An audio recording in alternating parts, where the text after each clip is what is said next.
In Genesis chapter 1, verse 27, let's see what God said. Genesis chapter 1, verse 27 and 28. He said, "So God created man in his own image.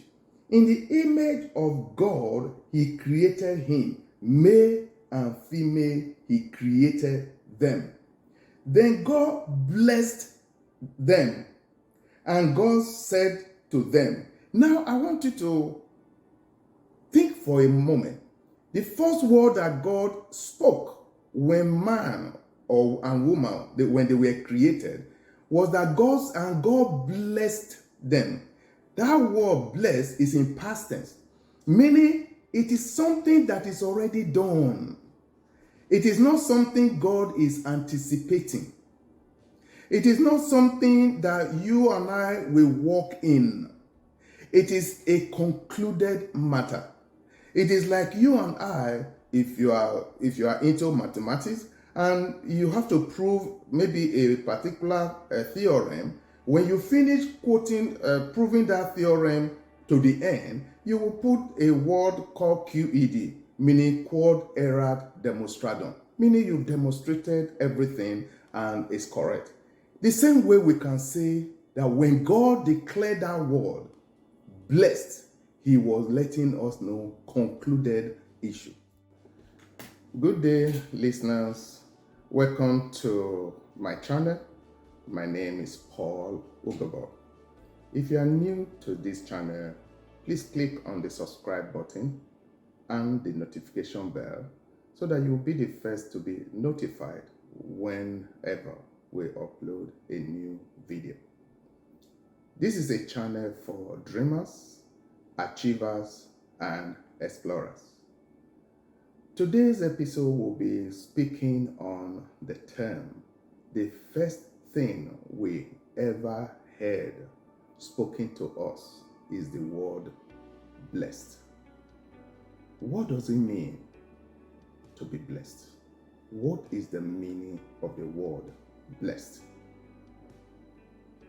Blessed is defined as the capacity to confer or invoke divine favor from him. Who is this him? From God, who cannot be withheld.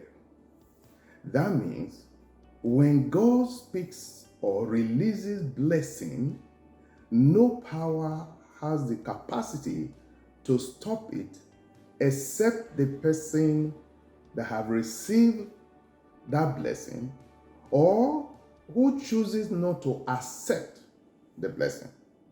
Because God will never impose himself on you or on me. So that is someone who is blessed. And when that blessing comes upon that individual, we begin to hear things like, this person is favored. This person does things seamlessly. It is because the person is walking as a blessed man or as a blessed woman. Conversely, what then is a curse? Because if one is not blessed, then one is operating in a curse. What then is a curse? Curses, on the other hand, is also to confer or invoke divine limitations from Satan. Now, in the case of Satan, he doesn't need to seek your permission because humanity or every man or any woman is a spirit being that has a soul and lives in a body. We can never be empty. So a spirit must occupy you. It's either the spirit of God or the spirit of the devil that must occupy you. Now, with God, he will not impose himself on you or on me. God has given you and I the right of choice. But Satan will not seek your permission, he will impose his value on you. He will oppress, subjugate you. He will tell you you have to accept his ways by force. Therefore, any religion that tends to enforce their values on you, any ideology that wants to impose their values on you without you being able to use your capacity to think and make rational decisions, you need to sit back and ask yourself, is this something that is reasonable, that is logical, that I want to go with? Because the Almighty God is so sure of himself that he will never impose anything on you. We know that the Almighty God is the creator of the heavens and the earth. We know the Almighty God is the one that created all things, but was never created. Sometimes I try to imagine how it was that in Genesis chapter 1 verse 1, God said, in the beginning, God created. So I tried to imagine, where was God before the beginning? Was it that there was a beginning before a beginning? You see, that is becoming a little bit convoluted. But anyway, don't let us digress. Let us stay within the confines of our conversation today, which is the word blessed. So we have seen that a blessed man, or anyone that the word blessing is pronounced upon, has the capacity to receive favor or to have things done seamlessly. And anyone that a curse is also released upon will struggle in life. We have also been able to come to the conclusion that your life, my life, is controlled by the spirit dimension. We live in two worlds. One is the spirit world and the other one is the natural world. Don't be deceived, my brother, my sister. Every decision of yours is controlled by the realm of the spirit. Whatever is done in the realm of the spirit is what will come into effect in the realm of the natural. So don't say, I don't believe in the supernatural. Oh, I don't believe in the spirit realm. You are only doing yourself a disservice. Whether you believe it or not doesn't change the situation. One thing I've come to understand and realize, I can argue from now till tomorrow.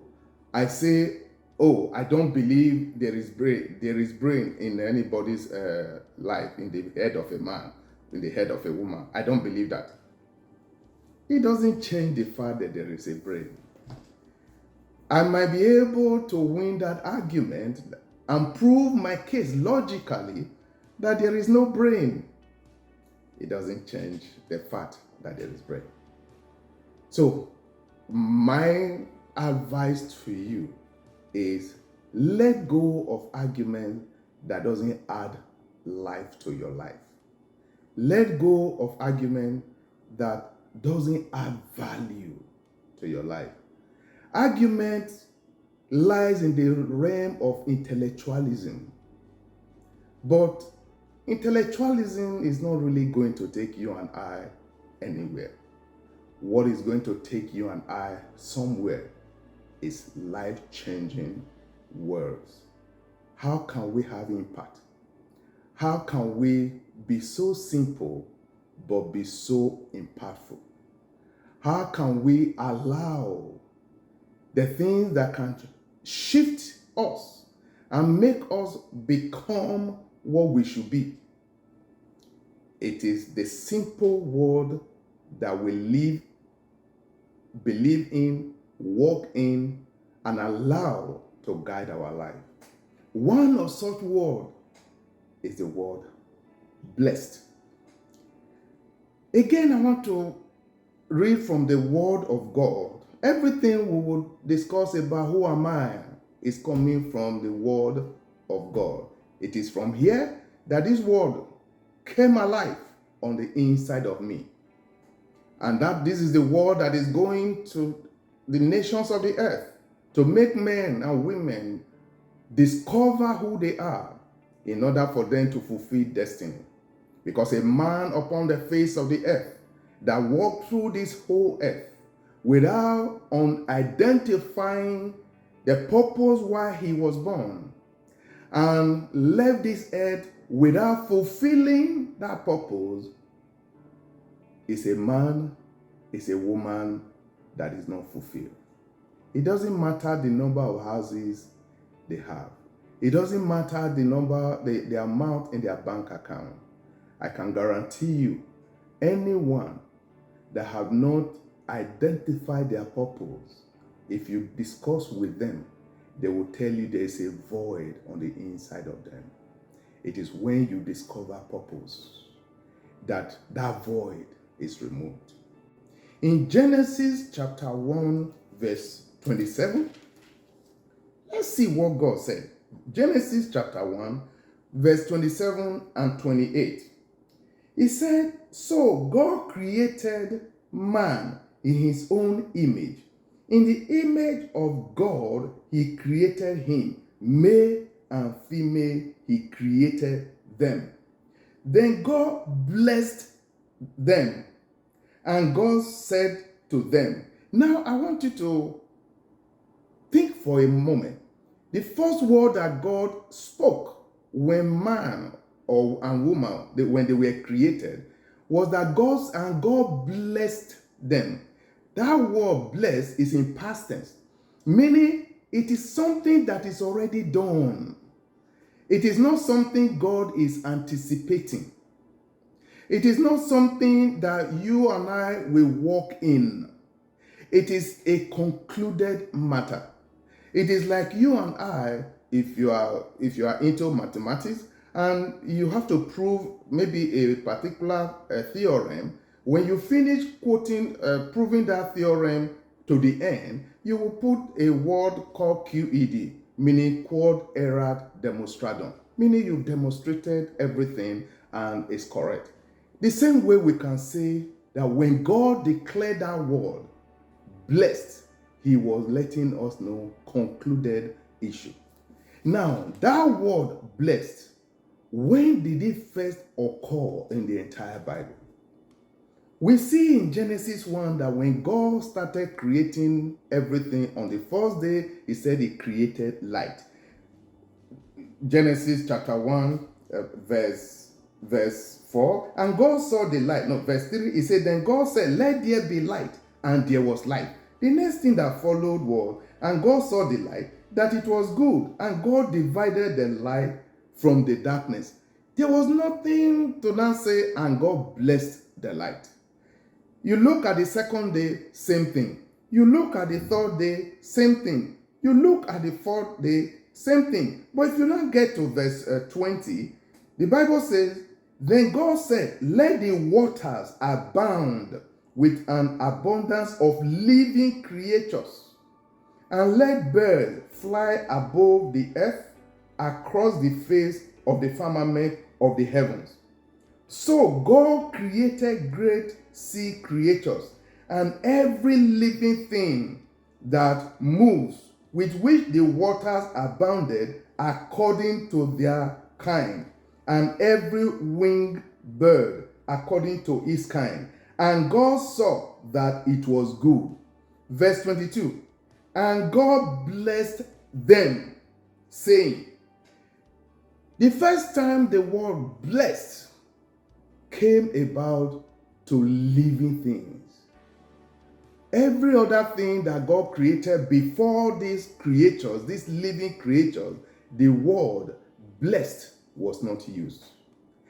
If we follow the divine principle of the law of first mention, it says that whatever the Bible, when the word is first mentioned in the Bible, whatever meaning that it carries all through the entire scripture or in life. That is the word that it means. Now, when God said here in verse 22, and God blessed them, saying, every sea creature that God blessed by that pronouncement and that declaration or such invocation, what it means is that it is impossible for any of the sea creatures to be non-existent.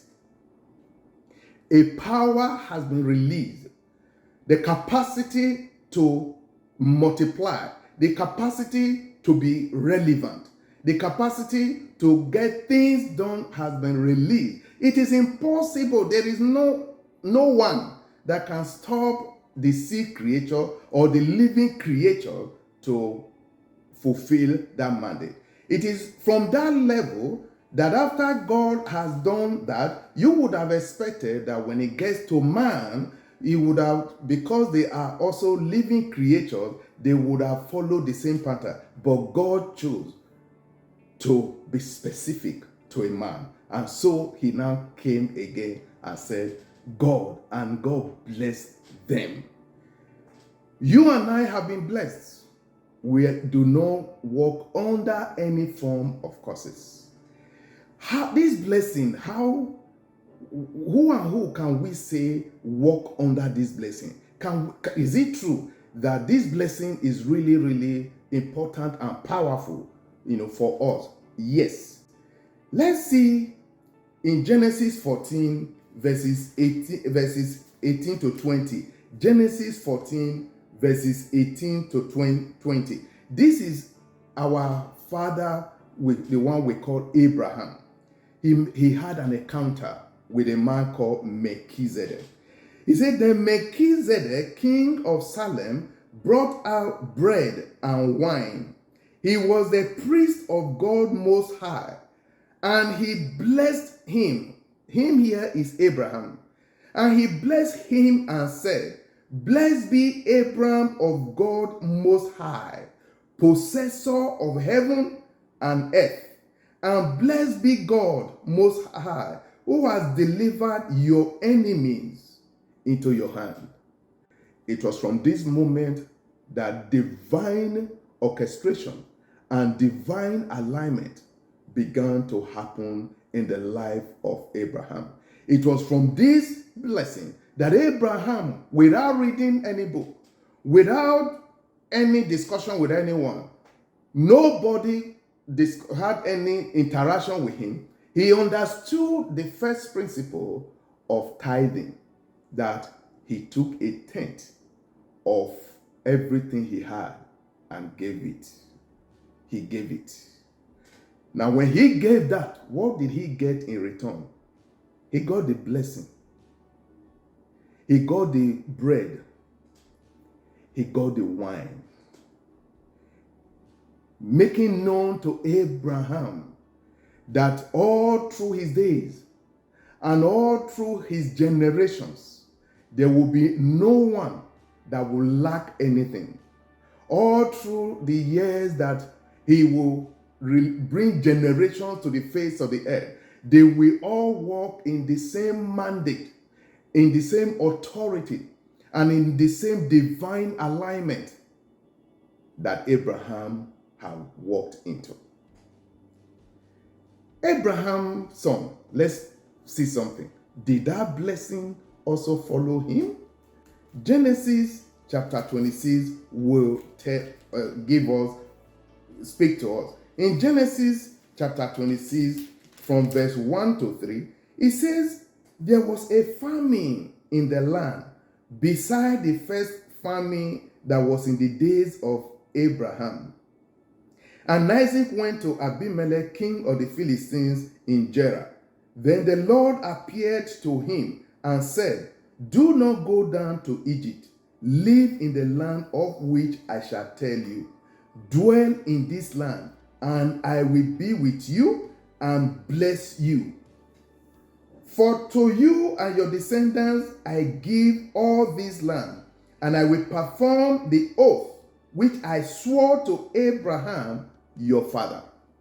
Because of the blessing that was released upon Abraham, his son, was able to walk in it.